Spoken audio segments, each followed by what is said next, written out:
مناہل نے عام سے انداز میں کہا جیسے یہ اس کے لیے کوئی بڑی بات نہیں ہو۔ آج کے بعد تم میرے ہوتے ہوئے کسی سے نہیں ڈرو گی، اور مجھ سے تو بالکل نہیں۔ مناہل نے حیرت سے اس عجیب سے شخص کو دیکھا جسے وہ سمجھ نہیں پا رہی تھی۔ آپ مجھے نہ ڈرنے کا حکم کیسے دے سکتے ہیں؟ اس کے سوال پر فرزام نے قہقہہ لگا کر ہنس دیا۔ تم نے اپنے شوہر کو جانا ہی کہاں ہے میرا جنون؟ میں وہ سب کر سکتا ہوں جو تم نے خواب میں بھی نہ سوچا ہو۔ مناہل اس کی معنی خیز بات پر کام کر رہ گئی۔ اچانک ہی فرزام نے اپنی ٹی شرٹ اتار کر صوفے پر اچھال دی تو اس کے چوڑے سینے اور مضبوط باہوں کو دیکھ کر مناہل نے اپنی آنکھیں زور سے میچ لی اور دیوار کے ساتھ جا لگی۔ فرزام اس کی یہ حالت دیکھ کر مسکراتے ہوئے اس کے قریب آیا اور اپنا ایک ہاتھ اس کے سر کے ساتھ دیوار پر رکھا۔ اپنی آنکھیں کھولو مناہل نے فوراً انکار میں سر ہلایا۔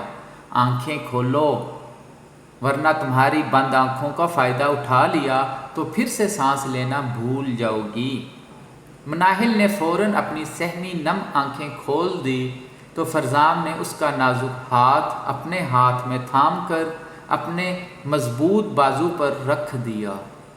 ایک بات ہمیشہ یاد رکھنا میری یہ طاقت تمہاری حفاظت کے لیے ہے، کیونکہ میرے رب نے مرد کو طاقت ہی عورت کی حفاظت کے لیے دی ہے۔ فرزام کی بات پر مناہل کی آنکھیں روانی سے بہنے لگی۔ پھر مرد ہی اس طاقت کو ہمارے خلاف استعمال کر کے ہمیں تکلیف کیوں دیتا ہے؟ مناہل کے سوال پر فرزام نے اپنا ماتھا اس کے ماتھے سے ٹکا دیا۔ یقین جانو ایسا مرد کہلانے کے قابل ہی نہیں جو اپنی طاقت سے کمزور کو تکلیف دے۔ مناہل نے اپنی پلکیں اٹھا کر فرزام کو دیکھا۔ آپ وعدہ کرتے ہیں کہ مجھے کبھی تکلیف نہیں دیں گے؟ مناہل کے سوال پر فرزام اس سے دور ہوا اور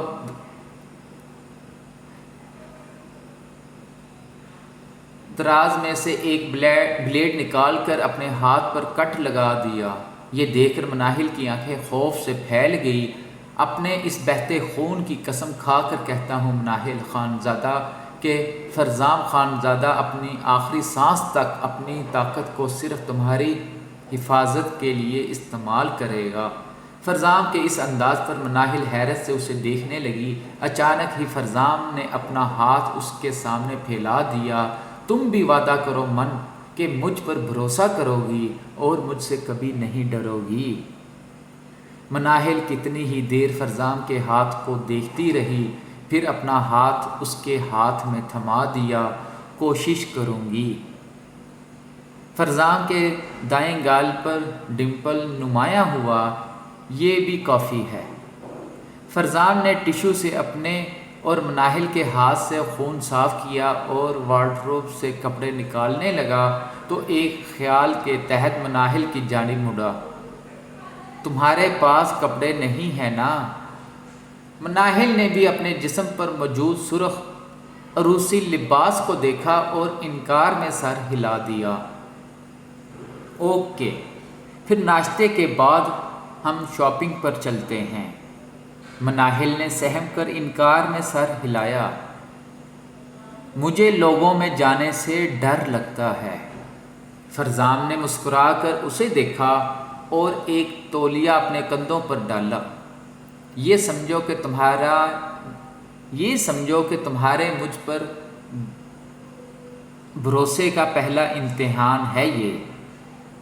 فرزام اس کے قریب آیا اور اسے یوں شرٹ لیس دیکھ کر مناہل کتراتے ہوئے اس سے دور ہوئی۔ اور یقین کرو مال میں جا کر تم سوچو گی کہ جتنا لڑکیاں تمہارے شوہر کو دیکھتی ہیں اپنی بجائے اس کے لیے برقع لینا پڑے گا۔ فرزام نے اس کی ناک دبا کر شرارت سے کہا، واش روم میں چلا گیا، جبکہ مناہل اپنی جگہ پر کھڑی یہ سوچتی رہ گئی تھی کہ آخر وہ کیسے کسی مرد پر بھروسہ کر سکتی تھی۔ فیض نے تو اسے اس قابل ہی نہیں چھوڑا تھا، لیکن وہ ابھی نکاح کے 2 بول کی طاقت سے واقف نہیں تھی۔ فیض کی تدفین کے بعد الطاف اپنے کمرے میں آیا۔ فرزام خانزادہ ایک ہی پل میں اس کی بہن کی دنیا اجاڑنے کے ساتھ ساتھ الطاف کی آدھی طاقت کم کر چکا تھا۔ اگر الطاف کا بس چلتا تو فرزام کو ایک ہی دن میں مروا دیتا، لیکن مناہل اب فرزام کی بیوی تھی اور الطاف کو کسی بھی طرح اپنے پلان کے پورے ہونے کا انتظار کرنا تھا، کیونکہ اسے خانزادہ خاندان کی دولت چاہیے تھی اور اسے اس کے لیے بھی انتظار کرنا تھا۔ اچانک ہی کمرے کا دروازہ کھلا اور شیزہ روتے ہوئے کمرے میں داخل ہوئی۔ بھائی میں اسے نہیں چھوڑوں گی، آپ بولیں تو فون کریں، مجھے اس شخص کو جیل کی سلاخوں کے پیچھے دیکھنا ہے۔ الطاف نے اپنی بہن کی جلد بازی پر گہرا سانس لیا۔ تمہیں کیا لگتا ہے کہ تم اسے جیل میں ڈلوا دو گی اور وہ وہیں پر رہے گا؟ بہرام خانزادہ کا بھائی ہے، وہ 1 گھنٹے کے لیے بھی بہرام اسے جیل میں نہیں رہنے دے گا۔ الطاف کی بات پر شیزہ روتے ہوئے اس کے قدموں میں بیٹھ گئی۔ تو مجھے بتائیں بھائی، میں کیا کروں؟ اتنی بے رحمی سے اس نے ہماری آنکھوں کے سامنے میرے شوہر کو مار دیا، وہ منظر میری آنکھوں کے سامنے سے نہیں جا رہا۔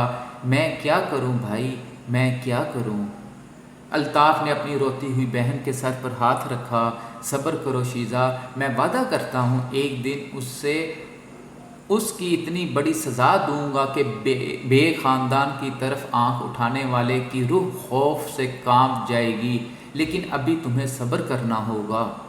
شیزہ نے بے بسی سے ہاں میں سر ہلایا اور خاموشی سے آنسو بہانے لگی۔ جبکہ اسے یوں روتے دیکھ الطاف نے خانزادہ بھائیوں کو تباہ و برباد کرنے کی قسم کھائی تھی۔ تم دونوں اس دن کو کوسو گے جس دن تم الطاف بیگ سے بڑھنے کا سوچا۔ الطاف نے اپنے ذہن میں سوچا اور ایک مکروہ مسکراہٹ اس کے چہرے پر آئی۔ اس نے بہرام اور فرزام کو برباد کرنے کی قسم کھا لی تھی، لیکن مسئلہ یہ تھا کہ ان کے خلاف کچھ کرنا اتنا آسان بھی نہیں تھا۔ الطاف کو بس کوئی ایسا ذریعہ ڈھونڈنا تھا جس کے وار سے وہ بچ نہ سکے، اور وہ اس ذریعے کو جلد از جلد ڈھونڈنا چاہتا تھا۔ چاہت چھٹی کے بعد کالج سے باہر آئی تو سامنے ہی بہرام کا سب سے بھروسے مند آدمی رشید بڑی سی پراڈو کے پاس کھڑا اس کا انتظار کر رہا تھا۔ چاہت کا دن اس کی توقع سے زیادہ اچھا گزرا تھا۔ پہلے تو وہ کالج آنے سے پہلے بہرام کے ساتھ سکینہ سے ملنے گئی تھی، پھر کالج آنے کے بعد اسے پتہ چلا کہ سیفی کو کالج سے نکال دیا گیا تھا۔ چاہت جانتی تھی کہ اس سب کے پیچھے بہرام کا ہی ہاتھ تھا۔ ابھی بھی وہ خوشی سے مسکراتے رشید کے پاس گئی اور اسے سلام کیا۔ وعلیکم السلام، رشید نے عقیدت سے کہا اور گاڑی کا دروازہ کھول دیا۔ بہرام اپنے ہر ملازم کو چاہت کے مقام سے آگاہ کر چکا تھا، اس لیے رشید چاہت کی اتنی ہی عزت کرنا چاہتا تھا جتنی وہ بہرام کی کرتا تھا۔ رشید بھائی، ہم کہاں جا رہے ہیں؟ چاہت نے آگے ہو کر ڈرائیو کرتے رشید سے پوچھا۔ گھر چاہت بی بی؟ کیا خان جی بھی گھر ہی ہیں؟ چاہت کے دلچسپی سے پوچھنے پر رشید نے انکار میں سر ہلایا۔ نہیں، وہ اپنے آفس میں ہیں۔ چاہت کچھ دیر کے لیے سوچ میں پڑ گئی، پھر مسکراتے ہوئے بولی، آپ مجھے ان کے پاس آفس لے جائیں۔ رشید نے حیرت سے اس چھوٹی سی لڑکی کو دیکھا، لیکن بہرام صاحب نے آپ کو گھر لے جانے کا کہا تھا، تو اب میں کہہ رہی ہوں نا کہ آپ مجھے ان کے پاس آفس لے جائیں۔ ویسے بھی میں کہیں اور نہیں بلکہ خان جی کے پاس ہی جانے کا کہہ رہی ہوں، اور اگر آپ نے میری بات نہیں مانی نا تو میں خان جی کو شکایت لگا دوں گی۔ رشید اس کی دھمکی پر گھبرا گیا۔ اسے سمجھ نہیں آ رہا تھا کہ وہ کیا کرے۔ آخر کار اس نے مجبور ہو کر گاڑی بہرام کے آفس کی طرف موڑ دی۔ اگر بہرام صاحب نے مجھے آپ کی وجہ سے ڈانٹا تو؟ آفس کے باہر گاڑی روک کر رشید نے پریشانی سے چاہت کی جانب دیکھتے ہوئے پوچھا، فکر مت کریں، خود ڈانٹ کھا لوں گی لیکن آپ کو نہیں پڑھنے دیتی۔ اتنا کہہ کر چاہت گاڑی سے نکلی اور آفس میں داخل ہو گئی۔ وہ جانتی تھی کہ بہرام کا آفس 10ویں منزل پر تھا، اسی لیے لوگوں کو نظر انداز کرتی سیدھا وہاں چلی گئی۔ دروازے کے باہر کھڑے ہو کر چاہت نے اپنی چادر اور کپڑے ٹھیک کیے اور بھرپور کانفیڈنس سے دروازہ کھول کر آفس میں داخل ہو گئی۔ آفس کے ماربل کے فرش پر قدم رکھتے ہی چاہت کا پاؤں بری طرح سے پھسلا اور وہ زمین پر جا گری۔ اس نے بوکھلا کر جلدی سے بہرام کو دیکھا، لیکن بہرام کے ساتھ ساتھ 2 آدمیوں کو خود کو دیکھتا پا کر چاہت شرم سے اپنی ہی جگہ پر جم گئی۔ ہم یہ سب بعد میں کریں گے، ابھی آپ لوگ جا سکتے ہیں۔ بہرام کے ایسا کہتے ہی وہ دونوں اٹھ کر آفس سے باہر نکل گئے۔ بہرام اپنی جگہ سے اٹھا اور چاہت کے پاس آ کر اسے بازو سے پکڑ کر کھڑا کیا۔ تم یہاں کیا کر رہی ہو؟ بہرام نے چاہت سے پوچھا، لیکن چاہت تو بس اسے دیکھنے میں مصروف تھی۔ جو براؤن پینٹ کوٹ میں حد سے زیادہ ڈیشنگ لگ رہا تھا، وہ آپ میرے سے ملنے آئی تھی۔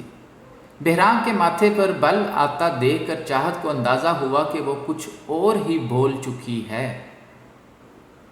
میں آپ سے ملنے آئی تھی، میں گھر اکیلی بور ہو جاتی، اس لیے سوچا آپ کے پاس آ جاؤں۔ چاہت نے مسکراتے ہوئے کہا، لیکن اس کی مسکراہٹ بہرام کو مسکرانے پر مجبور نہیں کر پائی تھی۔ میں یہاں کام کر رہا ہوں چاہت، تو کرے نا، میں آپ کو تنگ نہیں کروں گی، بس خاموشی سے وہاں بیٹھی رہوں گی، پکا وعدہ۔ بہرام نے کچھ سوچ کر ہاں میں سر ہلایا اور اپنی جگہ پر واپس چلا گیا، جبکہ اس کی رضامندی پر چاہت کی خوشی کا ٹھکانہ نہیں رہا۔ وہ ایک کونے میں پڑے صوفے پر بیٹھ گئی اور خاموشی سے اپنے لیپ ٹاپ پر کام کرتے بہرام کو دیکھنے لگی۔ کتنی ہی دیر بہرام اس کی نظریں خود پر محسوس کرتا رہا، پھر اکتا کر چاہت کو دیکھا، جو تھوڑی کے نیچے ہاتھ رکھے اسے ایسے دیکھ رہی تھی جیسے وہ کوئی ٹی وی ہو۔ اگر مجھے بس گورنا ہی ہے تو گھر جا کر یہ کام میری تصویر پکڑ کر کر لو، لیکن مجھے ڈسٹرب نہیں کرو۔ بہرام کے سختی سے کہنے پر چاہت کا منہ بن گیا، وہ بس اسے خاموشی سے دیکھ ہی تو رہی تھی۔ ٹھیک ہے، اب آپ کو نہیں گھوروں گی، چاہت نے منہ بنا کر کہا اور اپنے بیگ سے ایک میگزین نکال کر اسے دیکھنے لگی۔ بہرام جانتا تھا کہ وہ میگزین بس چاہت کے سامنے تھا، کیونکہ وہ ابھی بھی نظریں چرا چرا کر میگزین کے پیچھے سے اسے دیکھ رہی تھی۔ بہرام نے گہرا سانس لیا اور اسے نظر انداز کرتا اپنا کام کرنے لگا۔ ابھی کچھ پل ہی گزرے تھے جب اس کا دروازہ ناک ہوا۔ کم ان۔ بہرام کے کہنے پر اس کا پی اے کمرے میں داخل ہوا اور ایک فائل اس کے سامنے کی۔ سر، یہ لسٹ فائنلائز ہو گئی ہے۔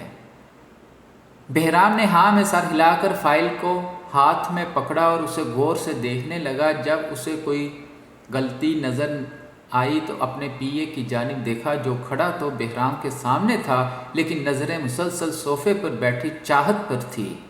یوں اپنی ملکیت پر کسی اور کی نظریں دیکھ کر بہرام کا غصہ 7ویں آسمان پر پہنچا تھا۔ شیراز! بہرام کے پکارنے پر پی اے نے اسے دیکھا۔ اگر زندگی میں کچھ اور دیکھنا چاہتے ہو تو اپنی نظروں کو قابو میں رکھو۔ بہرام کے آہستہ سے گرانے پر شیراز نے گھبرا کر وہاں میں سر ہلایا اور سوری سر کہہ کر کمرے سے باہر نکل گیا۔ بہرام نے چاہت کو دیکھا، جو ہر چیز سے بے نیاز صوفے پر بیٹھی میگزین دیکھ رہی تھی، جبکہ چادر کب کی ڈھلک کر ایک کندھے پر آ چکی تھی۔ بہرام غصے سے اٹھا اور اس کے قریب آ کر اسے کندھوں سے پکڑ کر اپنے مقابل کھڑا کیا۔ چاہت جو اس حملے کے لیے بالکل بھی تیار نہیں تھی، بوکھلا کر بہرام کو دیکھنے لگی۔ کیا ہوا خان جی؟ میں نے تمہیں بتایا تھا کہ تم صرف میری ہو چاہت خانزادہ، نہ تمہاری نظریں کسی پر برداشت کروں گا، نہ تم پر کسی کی نظریں۔ بہرام کا غصہ دیکھ کر چاہت بہت زیادہ گھبرا چکی تھی، لیکن اسے اس غصے کی وجہ سمجھ نہیں آ رہی تھی۔ بہرام نے صوفے سے اس کی چادر پکڑی اور اس کے سر پر ڈال دی۔ گھر سے باہر پھر کبھی یہ تمہارے سر سے اتری تو اچھا نہیں ہوگا۔ چاہت نے فوراً ہاں میں سر ہلایا۔ وہ بس بہرام کا غصہ ختم کرنا چاہتی تھی۔ رشید کے ساتھ گھر واپس جاؤ۔ لیکن مجھے آپ کے ساتھ گھر واپس جانا ہے۔ چاہت نے منہ بسور لیا اور بہرام نے اپنی آنکھیں موند کر غصے پر قابو کیا۔ جو کہا ہے وہ کرو چاہت۔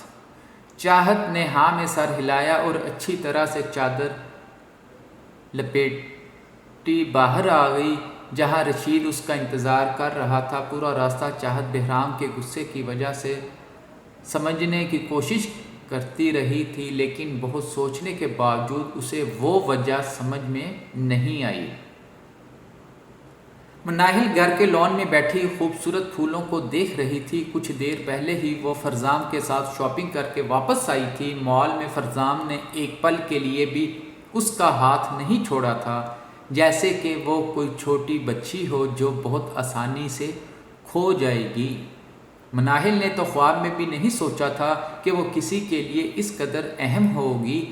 فرزام تو گھر واپس آتے ہی اپنے دوست سے ملنے چلا گیا تھا اور مناہل فرزام کے دلائے کپڑے پہن کر لان میں بیٹھی اس کے بارے میں سوچ رہی تھی، جب ایک بڑی سی گاڑی پورچ میں داخل ہوئی اور سفید یونیفارم اور کالی چادر میں ملبوس لڑکی اس گاڑی سے باہر نکلی۔ مناہل کو یاد آیا کہ فرزام نے اسے بہرام کے شادی سے جانے کی وجہ ایک لڑکی بتائی تھی، تو کیا یہ وہی لڑکی تھی؟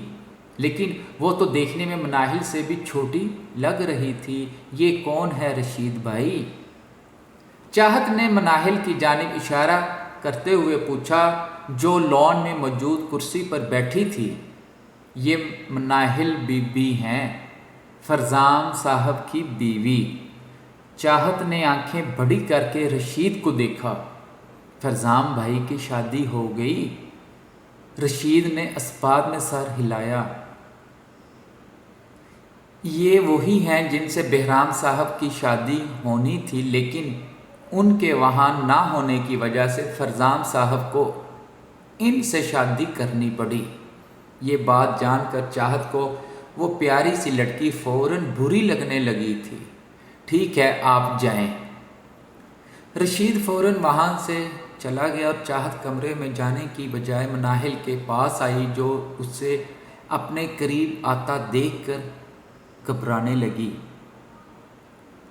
ہائے، مناہل نے گھبراتے ہوئے کہا تو چاہت اپنی آنکھیں چھوٹی کر کے اسے دیکھنے لگی۔ تو تم ہو وہ جو میرے خان جی کو مجھ سے چھیننا چاہتی تھی؟